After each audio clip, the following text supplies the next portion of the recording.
Merci d'être présent en ce 2 janvier 2025 pour cette commémoration en l'honneur du président Gaston Minerville, organisée par la Société des Amis du président Gaston Minerville. Nous remercions la mairie de Cayenne, notamment Sandra Tsukushimara pour son accompagnement, et aussi la CTG qui s'est mobilisée pour pouvoir organiser cet événement. Je vais laisser la parole au sénateur Georges Patient, président de la Société des Amis du président Gaston Minerville.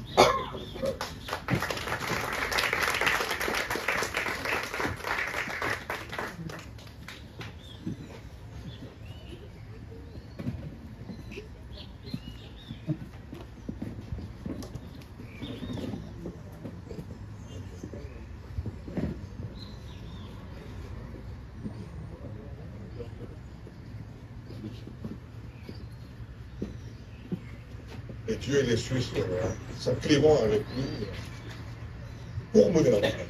Profitons-en. Monsieur le vice-président de la collectivité territoriale de Guyane, Madame le maire, Sandra, Messieurs les maires de Guyane, les conseillers territoriaux, les consulaires,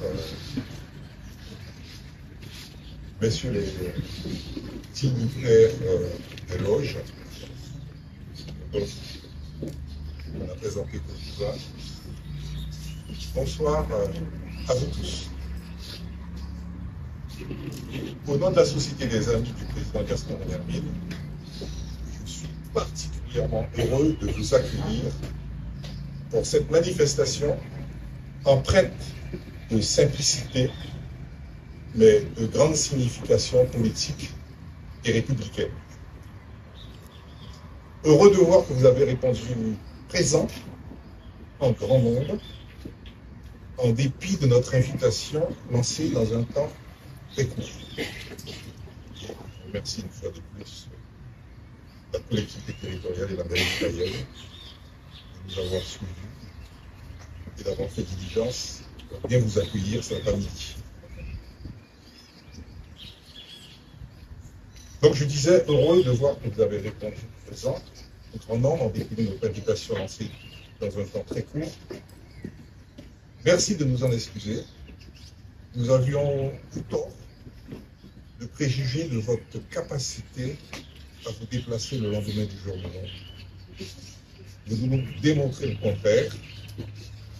Rendre hommage au président Gaston Minerville le jour de son anniversaire, son 128e anniversaire, était un événement plus mobilisateur que nous le pensions.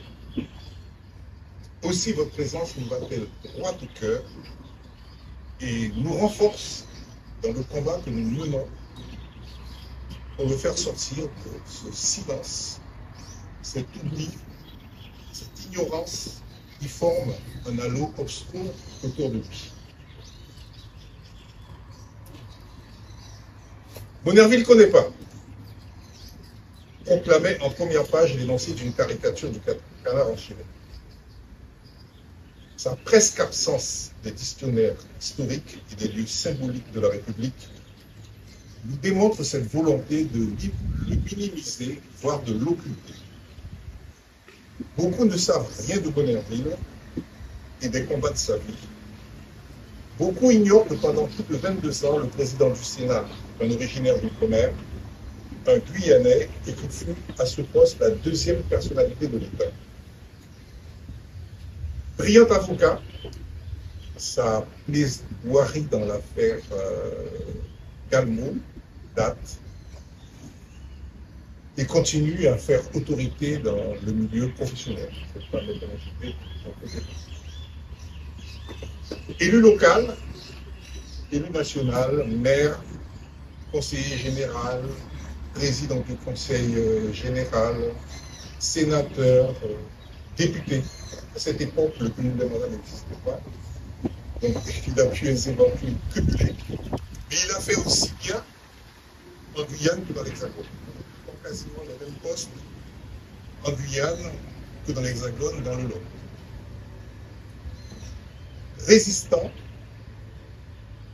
président du Sénat pendant 22 ans, membre du Conseil constitutionnel, ce petit-fils d'esclave, et il n'hésitait pas à le clamer, ce petit-fils d'esclave sut s'imposer comme une figure incontournable de la vie politique française.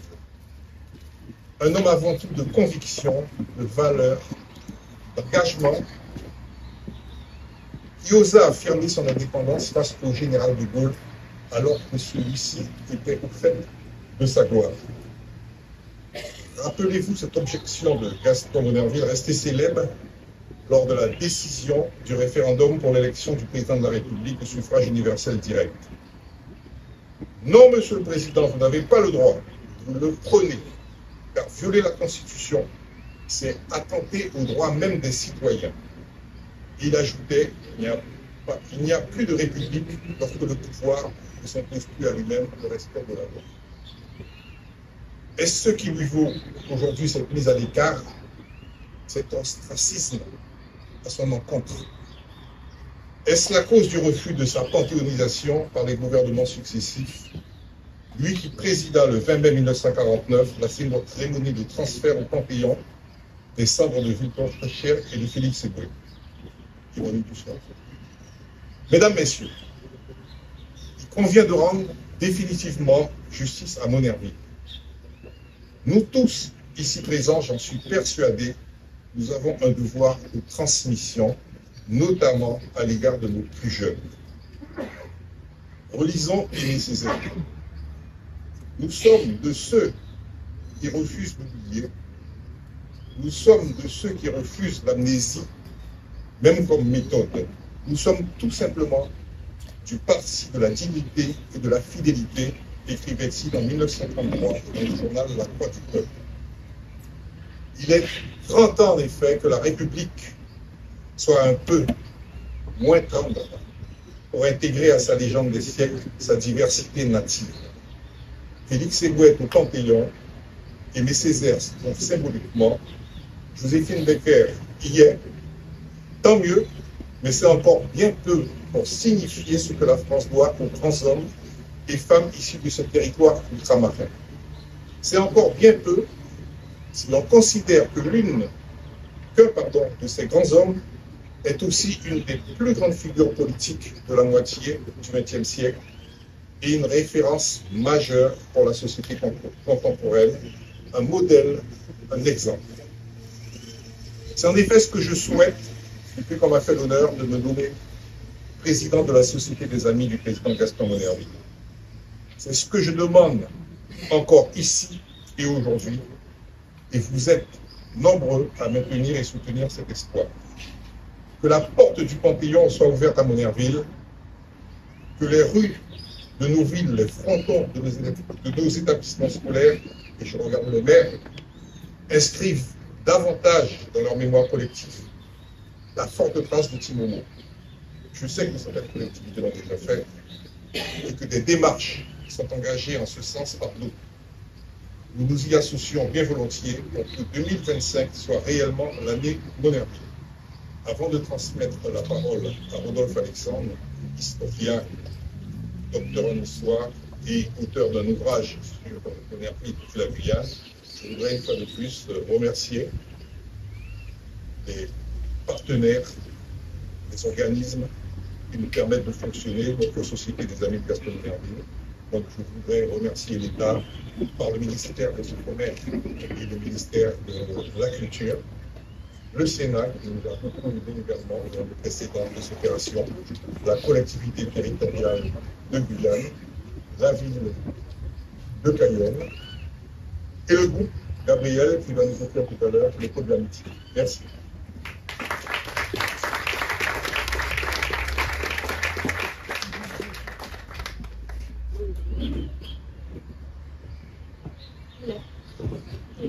La parole est donnée à Rodolphe Alexandre, docteur en histoire et du coup qui a passé sa thèse et son doctorat sur Gaston Monnerville. Merci.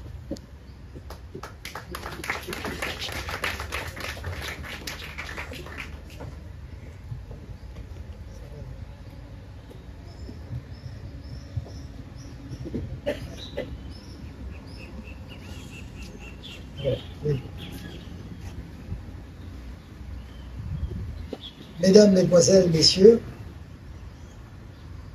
Monsieur le Président de la Société des Amis de Gaston Monnerville, Monsieur le Sénateur, Monsieur le Passe-Sénateur Antoine Karam, Monsieur le Président de la collectivité territoriale, Madame le maire, Messieurs les maires de Montigny-Todebran, de Roura et une délégation de Rémy-en-Montjoly. Mesdames, Messieurs les dignitaires des loges, et vous tous, Monsieur le Président de la Chambre de commerce, en vos grades, qualités et fonctions. Alors, le sénateur m'a posé un personne, m'a dit 15 minutes, pour camper l'histoire, camper le rôle historique avant les discours officiels.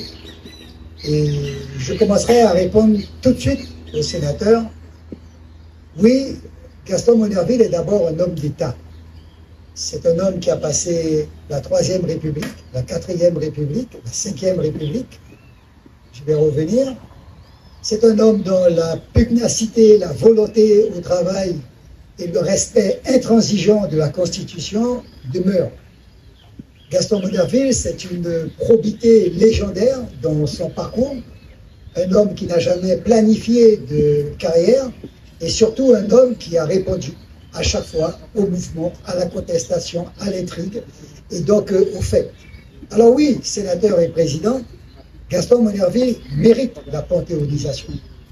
Et je vais vous citer 4 éléments de base, pour ne pas rester là-dessus, parce que le sénateur m'a dit, je veux que tu parles du Guyanais. Alors, premier élément, c'est l'homme d'État. Nul ne peut imaginer l'entre-gens de Gaston Monnerville. Gaston Monnerville connaissait Vincent Auriol, René Coty, De Gaulle, il connaissait André Le Troqueur, Michel Debré, il a fréquenté Jean Moulin.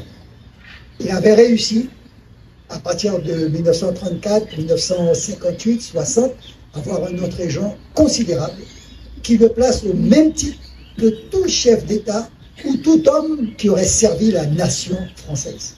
Et comme l'a dit le sénateur, on ne trouve pas de traces dans l'histoire de France.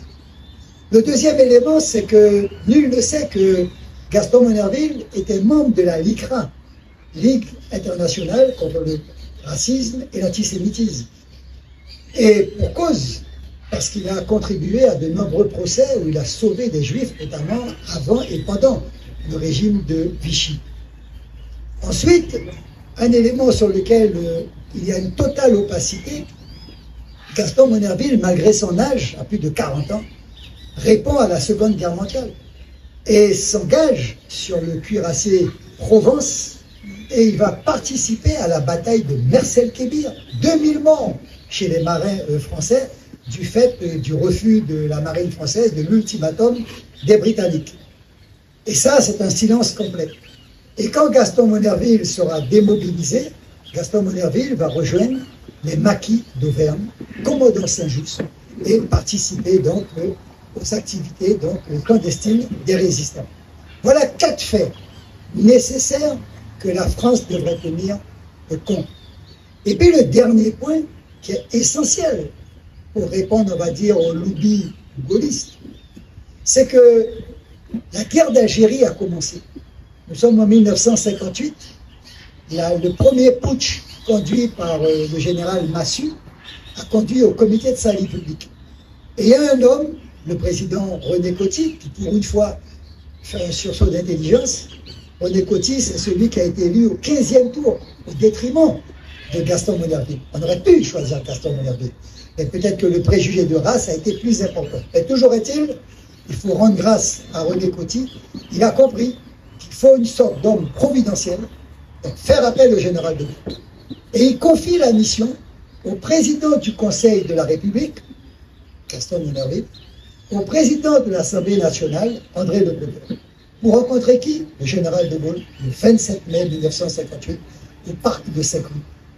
Et c'est fort de cette conférence secrète, discrète, que Gaston Monnerville et André Le Troqueur vont rendre compte à la fois à René Coty et au Parlement, qui fait que le général de Gaulle sorti des ténèbres, sorti du désert dans lequel il était, va devenir le chef du gouvernement et ainsi après proclamer la Constitution de 1958. Donc voilà les 5 éléments de base sur lesquels l'histoire de la France mérite une plus grande clarté.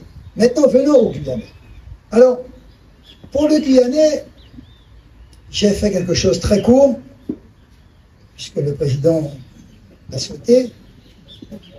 Je vais venir au procès de Nantes dont il a parlé. Ça vous dit rien, Nantes? Nantes, c'est un port négrier. Nantes, on est en 1932, c'est la montée de l'extrême droite. Nantes, c'est au même moment l'arrivée au pouvoir de Mussolini en Italie. C'est également l'arrivée de Hitler en Allemagne. Donc le contexte de 14 inculpés déportés en France répondant à la cour d'assises de Nantes apparaît compliqué, difficile. Je fais vite. Et c'est là que Gaston Monnerville va avoir un discours phénoménal, extraordinaire. La parole sera débridée. Gaston Monnerville aura un discours, c'est vous qui l'avez écrit, président, dont la préface fait à Prélia.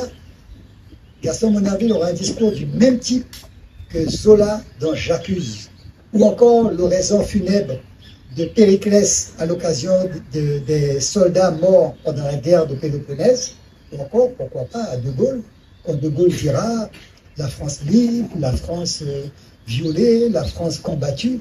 Le mot, les verbes, les propos de Gaston Monnerville seront si forts avec Henri Torres et d'autres avocats qu'ils vont remporter l'acquittement des 14 inculpés.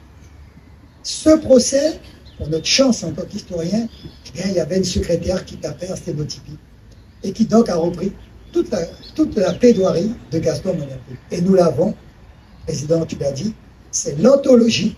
Je crois que c'est en licence. Beaucoup de professeurs font lire ce passage de l'acquittement obtenu par Gaston Monnerville. 3 questions pour un historien. Comment les inculpés ou les parents des inculpés ont réussi à joindre autant d'avocats? Gaston Monnerville, Zévaès, Odé Denis, Valency, Delac, comment? Et ça, nous recherchons, très compliqué. Nous savons que Gaston Monnerville avait défendu 3 inculpés en particulier, Icky, le grand comme vous, sénateur, Icky, qui le portait sur ses épaules.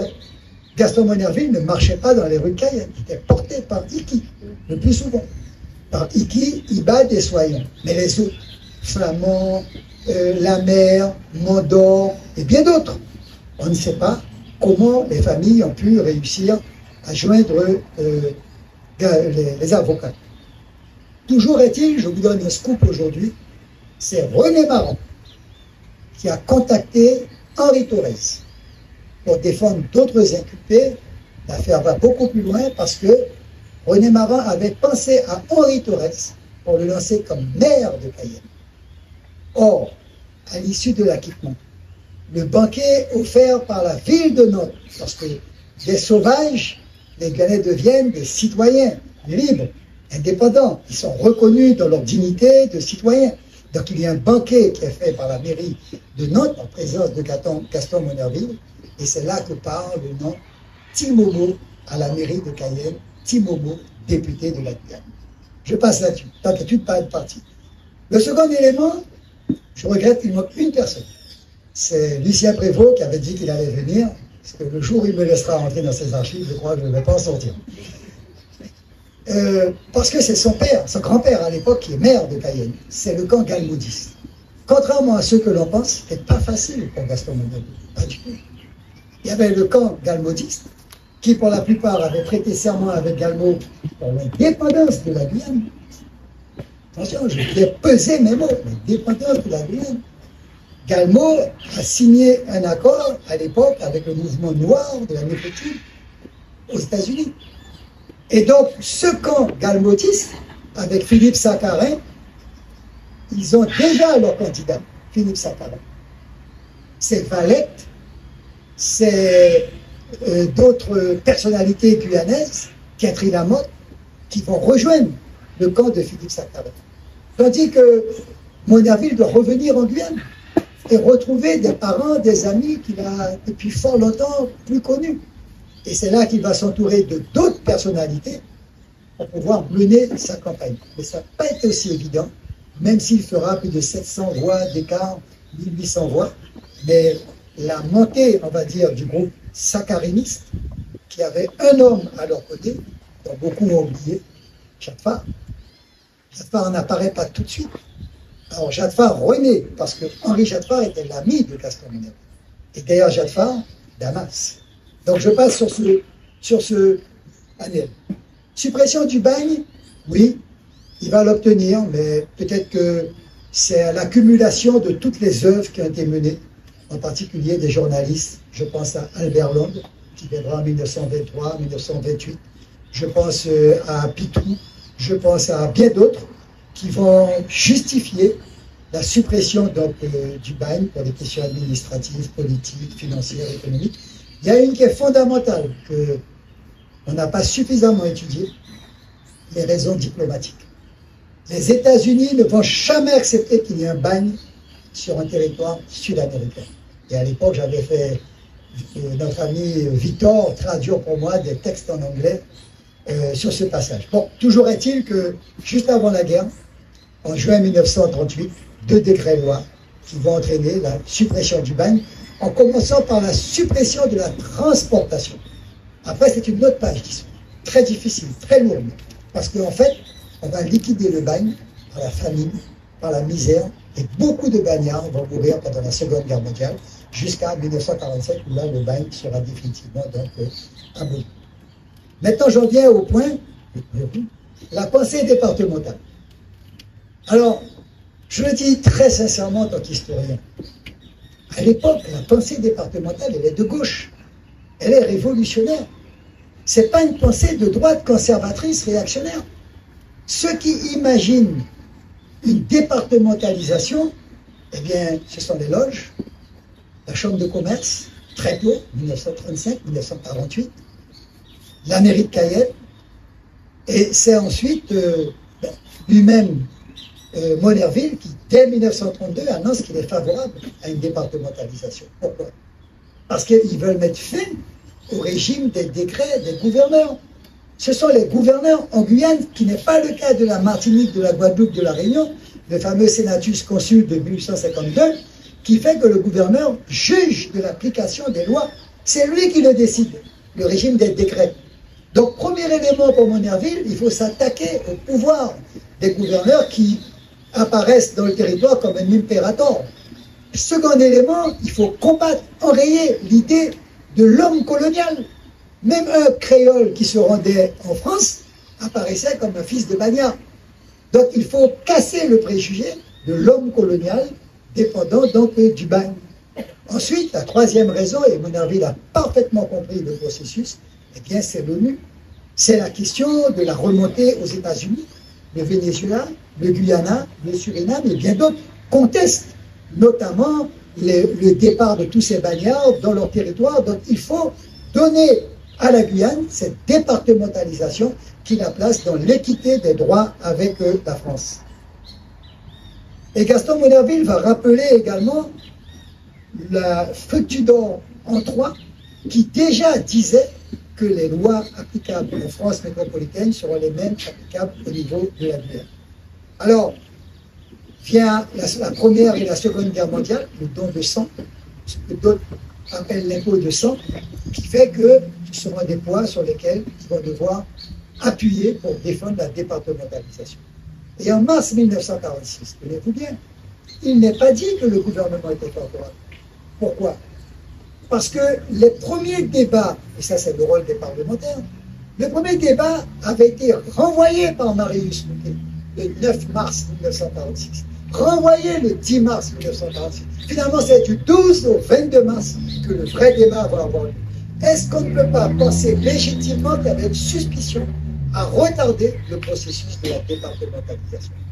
Alors, quel est l'homme qui va véritablement manœuvrer dans le groupe des parlementaires? Aimé Césaire, qui est le plus jeune, qui est grammairien. Bissol pour la Guadeloupe, Léopold Bissol, avec Mme Eugénie Brutel, et puis Raymond Vergès. Eh bien, Monnerville est le plus ancien. C'est lui qui a le plus d'expérience. Il a été secrétaire d'État à l'outre-mer, etc. C'est lui qui va en fait architecturer les commissions, préparer les rapports, mettre en évidence les contradictions. Parce que ce que la France reprochait déjà à la Guyane, mais vous aurez des lois sociales, ça va nous coûter très cher. C'est écrit noir sur blanc. Et donc, en l'occurrence, ils vont préparer une sorte de plaidoirie au niveau du Parlement pour poser la question de la départementalisation. Alors, je me suis permis un jour de dire en Martinique, dans une conférence, en présence de Letchimy, que le père de la départementalisation était Gaston Monnerville. Et Letchimy, tout fort de me dire ça, je le laisse. Parce qu'on est encore sur le conservatisme de penser que la départementalisation, c'est de la réaction. Pas du tout. Aujourd'hui, nous avons tous raison, il faut un nouveau statut, il faut évoluer. Mais à l'époque, franchir le cap de la départementalisation était un geste à la fois d'équité, à la fois de responsabilité et surtout d'égalité au niveau du territoire. Enfin, le dernier élément sur lequel je veux conclure, c'est l'unité de vie de Gaston Monnerville. C'est-à-dire que c'est un homme qui n'a pas cherché carrière, contrairement à ce qu'on pense. Tout s'est fait d'une façon peut-être même irrationnelle. Il devient député, après il devient maire, après il devient président du conseil général en Guyane. Alors bien sûr, il n'est pas là, mais il laisse les rênes du pouvoir à Albert Darnat, après à Polycarpe. Pendant qu'en France, une fois qu'il sera plus élu en 1946, eh bien c'est le Lot qui va l'accueillir. Il y a même un tract à l'époque dans le Lot qui disait « Bientôt, cher Lotois, vous allez planter de la canne à sucre. » Ouais. Donc, il fera carrière dans le Lot, à s'insérer, maire, président du conseil général, et puis sera élu, comme l'a dit le sénateur, pendant 22 ans. Je vais m'arrêter sur le caractère de Gaston Monnerville. Un homme, on peut dire infaillible dans sa pensée, dans ses convictions. Un homme pugnace dans ses idées, mais surtout un homme d'un respect intransigeant de la Constitution. Intransigeant.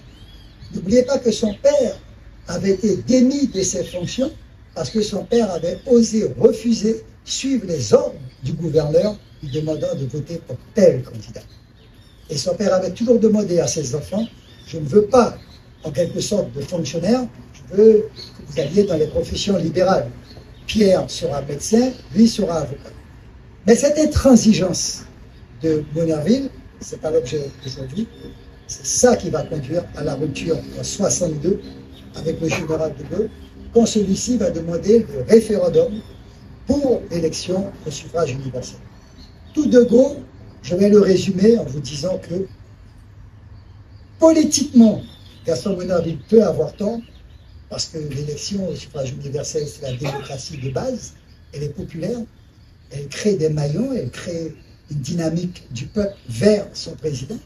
Mais sur le plan de la Constitution, Gaston Monnerville avait raison. L'article 11 ne pouvait pas être l'élément de référent pour appeler le peuple au référendum. Et vous savez qui lui a rendu hommage? Valéry Giscard d'Estaing. C'est le seul président qui, durant sa mandature, a reçu Gaston Monnerville dans les ors et décors de sa fonction pour reconnaître que la Constitution avait quelque part vacillé et que l'article 11 ne pouvait pas être retenu.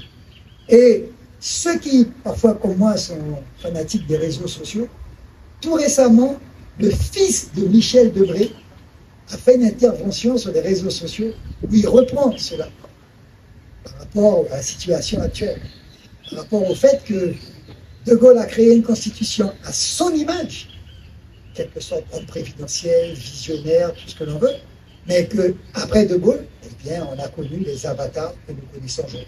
Donc, Président, je vous souhaite bonne chance pour le travail que vous allez entamer. Nous avons connu, pour ma part, j'ai connu Jacques Chirac, j'ai connu Hollande, Nicolas Sarkozy, ensuite M. Macron qui a mis ses deux mains sur mes épaules, comme toi-même d'ailleurs. Et aujourd'hui, bon, nous sommes en train de regarder la panthéonisation. Nous ne le faisons pas pour un culte de l'homme, nous le faisons par, comme certains osent le dire, par négropolitique. Nous le faisons par rapport à la conscience d'un homme, parce qu'il a été la conscience de la France depuis 1958, à 1969, date où il dépose ses mandats. Je vous remercie. Merci, M. le Président.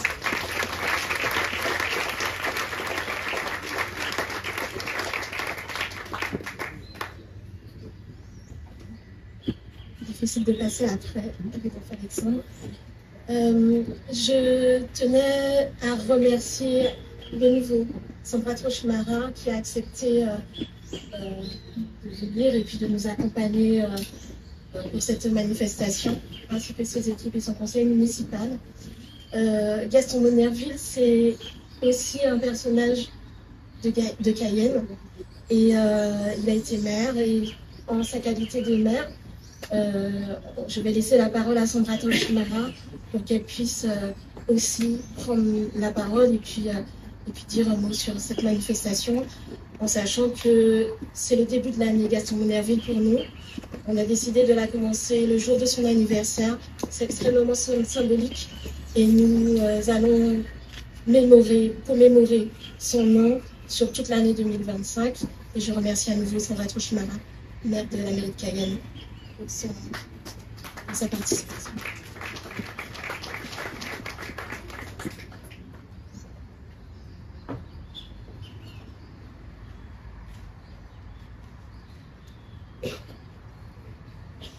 Bonsoir à toutes et à tous, vous l'avez dit.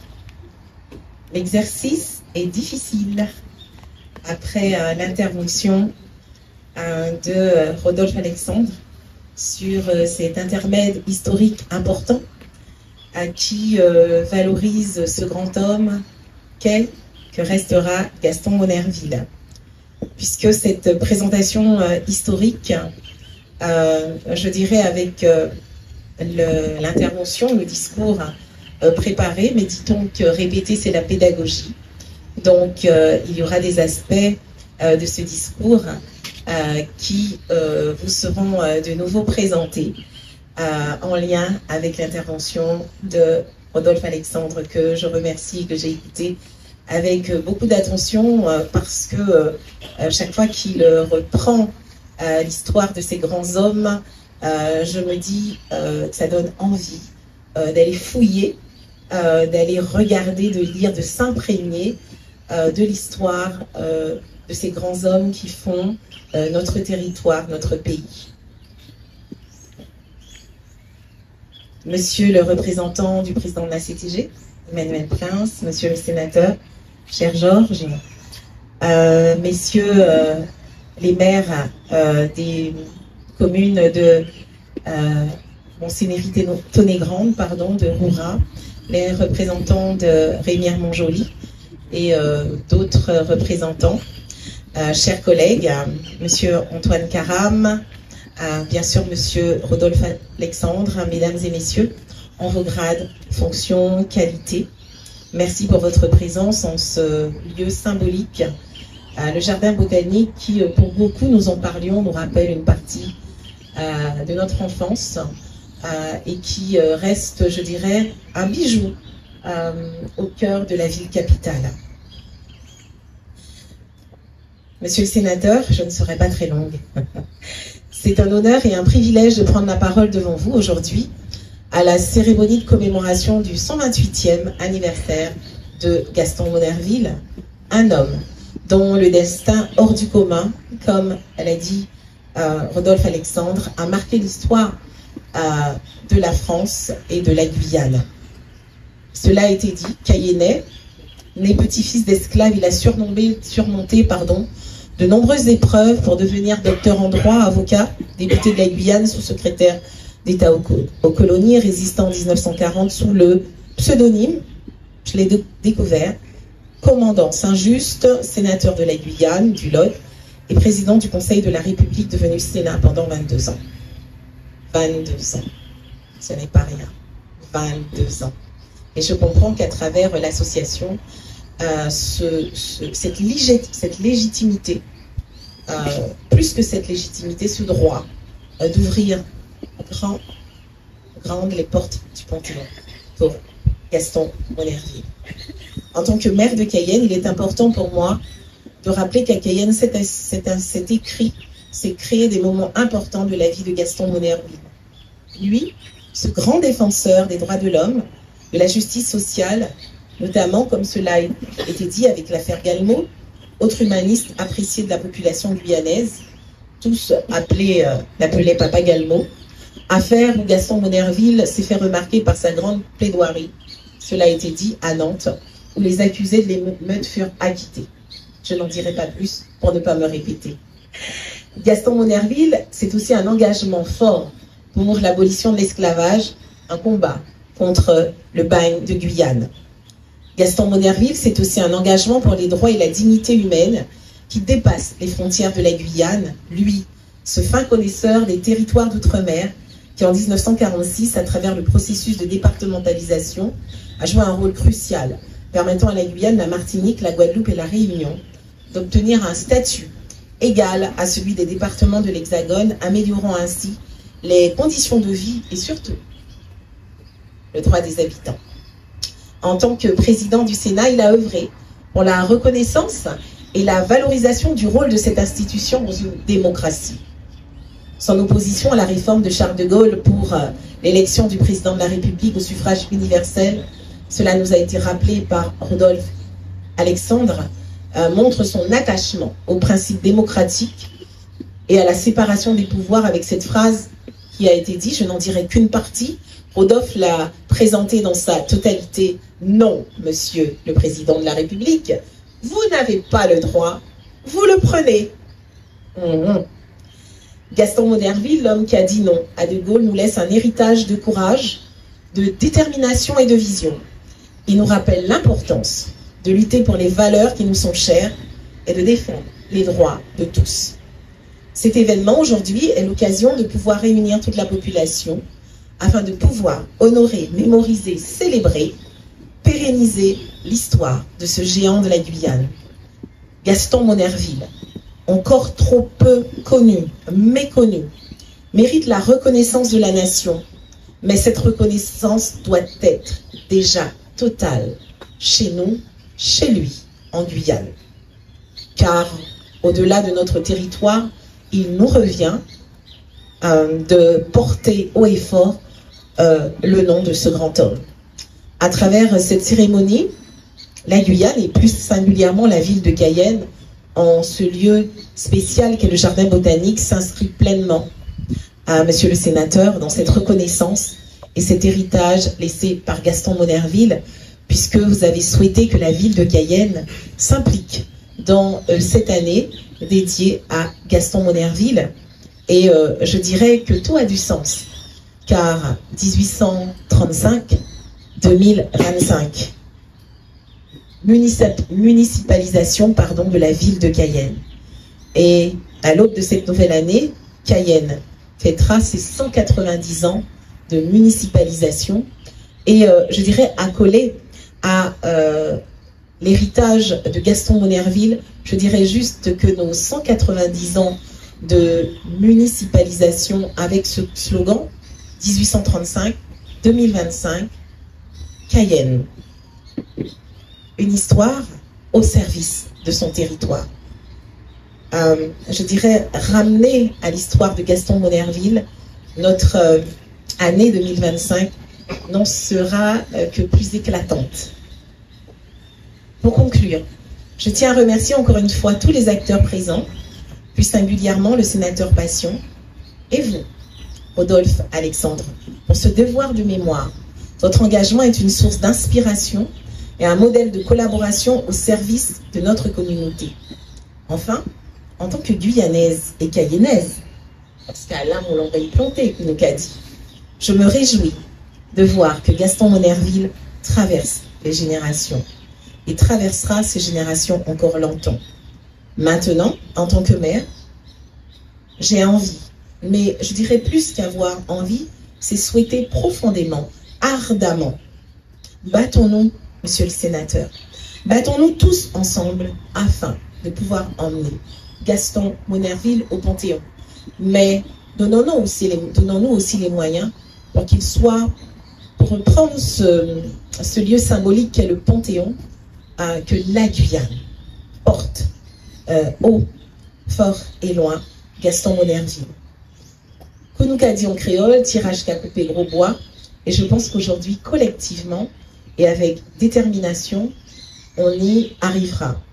Je terminerai en partageant avec vous, au seuil de cette nouvelle année, tous mes vœux à chacun et à chacune de vous, que cette année porteuse de santé, et surtout qu'elle soit aussi la réalisation de tout ce qui vous tient à cœur. Le dolo de la Cayennaise que je suis pour 2025 est Vancé Dibout, Vancé Djokoti, Vancé couché, mais Vancé tout bonnement. Et je pense que cela rejoint pleinement Gaston Monnerville. Je vous remercie pour votre aimable attention.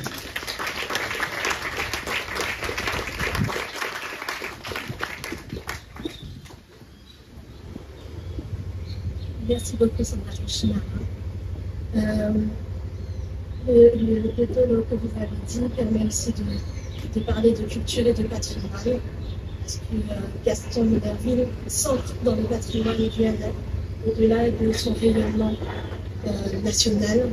Et je vais remettre la parole à Emmanuel Prince, vice-président délégué à la culture, qui nous a ouvert les portes du jardin botanique en ce jour, lendemain du jour de l'an, et je vais vous laisser la parole pour parler de la CTG et puis de votre investissement.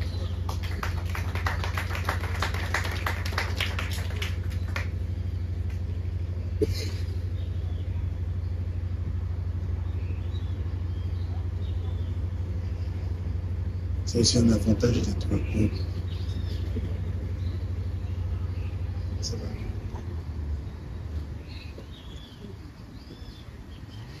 Mesdames, Messieurs, et tout particulièrement Monsieur le Président de la Société des Amis du Président Gaston Monnerville, Monsieur le Patient, Madame le maire de la ville de Cayenne, Mesdames, Messieurs les conseillers de l'Assemblée de Guyane, Messieurs les maires, Messieurs et Mesdames les représentants des autres communes présentes, Mesdames, Messieurs, Monsieur le sénateur honoraire, Mesdames, Messieurs les consulaires, Mesdames, Messieurs en vos titres, rangs, grades et fonctions, Mesdames, Messieurs, chers membres de la famille et amis de Gaston Monnerville. Lorsqu'on parle de Gaston Monnerville, comment ne pas évoquer l'expression favorite du président de la collectivité, Gabriel Serville, la Guyane, terre d'excellence. L'excellence de par ses conditions de naissance, petit-fils d'esclave né à Cayenne, le 2 janvier 1897. L'excellence de son parcours scolaire. Il fut un élève brillant et décrocha simultanément une licence de lettres et de droit avec les félicitations du jury, avant même d'être primé par le ministère de l'Instruction publique pour sa thèse de droit et de s'inscrire au barreau de Toulouse en 1918, puis Paris 1921. L'excellence de son parcours d'avocat et la reconnaissance de ses pairs. Personne n'a oublié qu'en 1931, il a réussi à faire acquitter les Guyanais accusés sans preuve du meurtre de l'homme d'affaires et aventurier Jean Gallou. L'excellence de son engagement politique. Il fut plébiscité par les Guyanais en devenant tour à tour maire de Cayenne, plusieurs fois député de la Guyane. Il entre ensuite au gouvernement comme sous-secrétaire d'État aux colonies. Infatigable, il participe à la rédaction de la loi du 19 mars 1946, érigeant les 4 vieilles colonies de Guadeloupe, Guyane, Martinique et La Réunion en département loi adoptée, nous vous le rappelons, à l'unanimité sur la proposition d'Aimé Césaire. 1946, c'est aussi l'année où il devient sénateur d'abord de la Guyane, puis du Lot, jusqu'en 1974. L'excellence de son patriotisme républicain. Il s'oppose au régime de Vichy, il participe à la résistance, Il est un fervent admirateur de Victor Schœlcher et parvient au plus haut sommet de l'État. Gaston Monnerville devient pendant 22 ans le premier, et c'est surtout ce que nous devons retenir, le premier et unique président noir de la deuxième Assemblée de la République. On ne peut que saluer l'excellence de la carrière politique de Gaston Monnerville. Il nous appartient, aujourd'hui, je vous l'ai dit, monsieur le sénateur, la panthéonisation, je l'ai entendu, oui, il faut. Mais le Panthéon commence par nous et pour nous. C'est la transmission qui est importante. Et je vous le réaffirme, monsieur le sénateur, tous les équipements nécessaires de la collectivité territoriale, la Maison des Cultures et des Mémoires, l'encre, tout cela peut être mis à votre disposition afin de pouvoir transmettre. Car il nous appartient aujourd'hui de faire vivre la mémoire de cet illustre Guyanais, en permettant la transmission et l'appropriation de l'histoire, comme l'a si bien fait le collègue Rodolphe Alexandre, dans une perspective de construction citoyenne et de favoriser le dialogue intergénérationnel. Au nom du président de la CTG, Gabriel Serville, permettez-moi de vous dire que notre fierté à nous tous, ici réunis, qu'importe nos obédiences, c'est de reconnaître que la Guyane produit des femmes et des hommes d'exception et de valeur. Je conclurai en disant ce proverbe. Le grand destin de l'homme est de refuser son destin. Le grand visionnaire Gaston Monnerville l'a accepté, car on ne peut rien changer à son destin. Merci.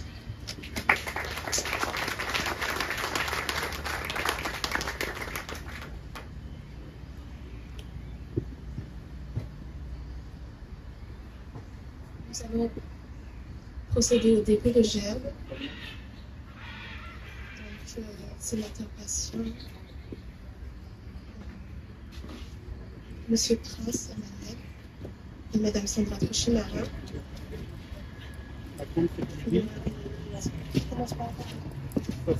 Je vous remercie.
Aïe. Je peux rester de l'autre monde là. Attends. Prends le micro. Attends, Jean. Sénateur, on ramène le micro. Sénateur, on ramène le micro.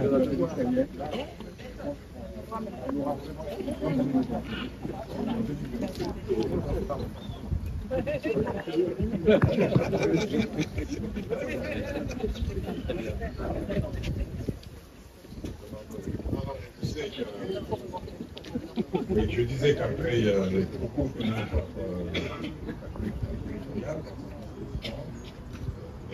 la mer Cayenne, la disposition des fleurs, on a l'impression que c'est fait pour ça.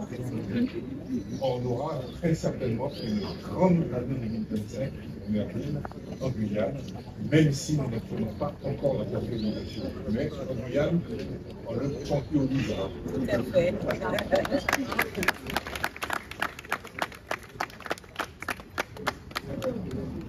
Alors, merci à vous tous. Bon, on a un petit peu de barbecue. Simple réunion d'avant pour de tour. Pas d'alcool. Pas d'alcool. Mais on passera un bon petit moment.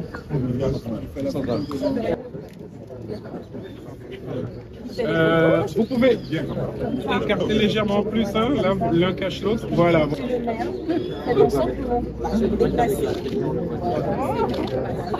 Alors, allez, tout le monde regarde par ici. Magnifique. Merci à la ville de Cayenne d'avoir commenté. Ah non, mais voilà.